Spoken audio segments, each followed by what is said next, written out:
नमस्कार दोस्तों, जय श्री श्याम।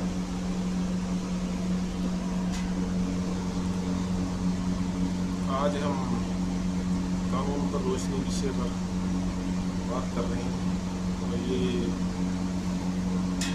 जो मेरा सबसे पहला वीडियो है इस पर, तो इसमें मैं आपको बताऊंगा कि जैसे कोई मामला हो जाता है या अपने को पता भी नहीं होता पुलिस स्टेशन में आपके खिलाफ कोई तहरीर मिली है, तो आपको करना क्या था। जैसे पुलिस थाने में आपके खिलाफ कोई तहरीर आई, किसी पुलिस वाले को फोन आया कि फलाना आपके खिलाफ शिकायत मिली है और आप थाने में आइए, तो आपको करना क्या है। इसमें बहुत सारे लोग जो गलती करते हैं, जैसे ही फ़ोन आया तो आप तुरंत एक दो अपने परिचित लेकर या समय आप थाने में चले जाते हैं और आपको थाने में जाते ही पूर्व योजना के अनुसार आपके खिलाफ कार्रवाई कर दी जाती है, आपको वहाँ बैठा लिया जाता है। और इसकी सूचना आपके परिजनों को भी नहीं होती, आपके दोस्तों को भी नहीं होती, और उसके बाद बहुत सी प्रॉब्लम क्रिएट हो जाती है। तो मैं आपको बताऊँगा इसके बारे में जो प्रोविजंस हैं। इसमें क्या है कि पहले CRPC 41A के तहत जो अब BNSS 2023 हो गया, भारतीय नागरिक सुरक्षा संहिता, तो इसमें आपको पहले क्या CRPC के तहत 41A का नोटिस दिया जाता था, जिसे अब प्रतिस्थापित कर दिया गया है 35 सब क्लोज 3 में। तो मैं आपको बताऊँगा कि 35 जो BNSS है 2023, उसमें जो अलग अलग उसके सब सेक्शन है, उसमें क्या प्रावधान दिए गए। तो सबसे पहले अपनी बात करते हैं कि भारतीय नागरिक सुरक्षा संहिता BNSS 35A की, इसमें क्या है कि कोई संज्ञेय अपराध हो गया, मतलब कॉग्निजेंस ऑफेंस हो गया, ठीक है। इसमें हो गया जैसे कोई किसी का अपहरण हो गया, कोई दुष्कर्म हो गया, या कोई ऐसी लूट डकैत हो गई जिससे तुरंत प्रभाव से उसमें जो एक्यूज है उसको पकड़ना जरूरी हो जाता है, और जो अपना प्लेंटिफ वादी है उसको राहत देनी जरूरी हो जाती है। तो उसमें पुलिस क्या करती है कि बिना वारंट और मजिस्ट्रेट के आदेश से के बिना जो अभियुक्त से गिरफ्तार कर सकती है। ये तो हो गया 35 से, ठीक है। अब 35 सब क्लोज 2 क्या कहते हैं, किसी गैर संज्ञेय अपराध, मतलब मामूली विवाद हो गया, कहाँ सुनी हो गई, थप्पड़ मुक्की हो गई, थोड़ा मोटा अपराध जैसे हो जाता है, वो नॉन कॉग्निजेंस ऑफेंस में आता है। उसमें केवल मजिस्ट्रेट की पूर्व अनुमति और वारंट के माध्यम से ही पुलिस आपको गिरफ्तार कर सकती है, इसके बिना नहीं कर सकती, मतलब कि नहीं कर सकती। अब आगे 35(3), इसमें क्या प्रावधान है। इसमें ये प्रावधान है, जैसी कोई तहरीर आती है थाने में, तो जो CI होता है, सर्किल इंचार्ज, वो क्या है, इन्वेस्टिगेशन ऑफिसर IO को करता है। तो IO क्या करता है, आपको एक लीगल अपीयरेंस, मतलब विधिक उपस्थिति प्रपत्र, मतलब नोटिस आपको भेजता है। वो आता है सेक्शन 35 सब क्लोज 3 के तहत। इसमें है कि जो 7 साल से कम सजा वाले अपराध है उस पर ये लागू होता है।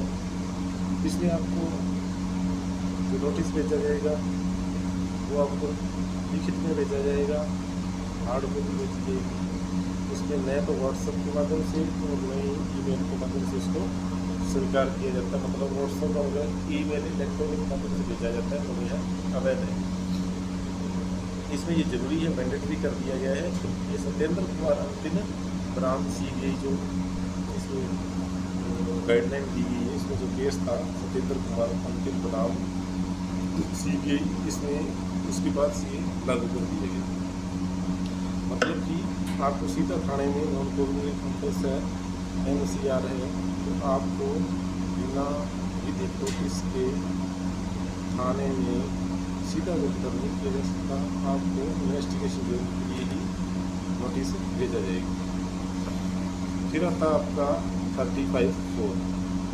35(4) में क्या है कि जैसे यदि आप नोटिस की तामीर के पश्चात की निर्धारित समय सीमा में आप उपस्थित नहीं होते हैं, मतलब पुलिस जो जांच करना है इन्वेस्टिगेशन उसमें सहयोग नहीं करते हैं, जानबूझकर आप टालमटोल कर रहे हैं, पहचान छिपाने की कोशिश कर रहे हैं, इसके पश्चात जो आपको अधिकार सुरक्षित दिए गए हैं BNSS में, तो उसको आप उन अधिकारों को खो देते हो, तो उसके पश्चात आपको गिरफ्तार कर लिया जाता है और उसके लिए जो आयु होता है उसकी तरफ से वैध जवाब होता है। ठीक है, आप 35 का सब लोग 5 कर लेते हैं कि अगर आप इन्वेस्टिगेशन समय पर ज्वाइन कर लेते हो, ठीक है, आयु का पूरा सहयोग कर रहे हो, तो आपको तब तक गिरफ्तार नहीं किया जा सकता जब तक कोई आपके खिलाफ पर्याप्त ठोस सबूत नहीं। 35 सब लोग 5 कहते हैं, मतलब कि आपने इन्वेस्टिगेशन ज्वाइन की, आयु का पूरा सहयोग कर रहे हो, समय समय पर जो भी आपसे उनकी रिक्वायरमेंट्स है आप उसको पूरा कर रहे हो, तो आपको तब तक गिरफ्तार नहीं किया जा सकता जब तक उसके पास उनके पास ठोस सबूत न हो और पर्याप्त और ठोस सबूत न हो।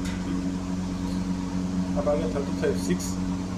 इसमें प्रावधान है कि आपको अगर 35(3) का अथॉरिटी नोटिस लीगल एप्लीकेश नोटिस आपको भेजा गया है, ठीक है, वो उसको काफ़ी टाइम हो गया, आप इन्वेस्टिगेशन ज्वाइन करने से बच रहे हैं, चुप रहे हैं, भाग रहे हैं, टाल मटोल कर रहे हैं, तो 35(6) के तहत आपको पूर्व में जो आपकी तामीर जो करवा दी गई है उसके पश्चात आपको इस प्रावधान के तहत सीधा गिरफ्तार किया जा सकता है। ठीक है, और एक सबसे महत्वपूर्ण अंतिम जो है 35(7) जो महत्वपूर्ण से आता है, तो उसमें ये प्रावधान किया गया है कि जो वरिष्ठ नागरिक हैं 60 साल से ऊपर के, ठीक है, और ऐसे हैं जैसे कोई गंभीर रोग से पीड़ित व्यक्ति है और उन पर कोई ऐसा अपराध कारित हुआ है, उन्होंने ऐसा अपराध कारित किया या उन पर ऐसा अभियोग लगाया गया है जिसमें की सजा का प्रावधान है 3 वर्ष से कम है, अंडर 3 years है, तो उसमें एक विशेष प्रावधान ये है कि DYSP मतलब डिप्टी SP की अनुमति के बिना उनको गिरफ्तार नहीं किया जा सकता। मतलब कि जो वरिष्ठ नागरिक ऐसा है जन है, अगर मुझे उन पर 3 साल से कम सजा का कोई अभियोग लगा है, अपराध लगा है, तो DSP की पूर्व अनुमति से ही उनको गिरफ्तार किया जा सकता है। ठीक दोस्तों, और आगे इस प्रकार की कानून और उसके विषय पर मैं आपको जानकारी देता रहूँगा।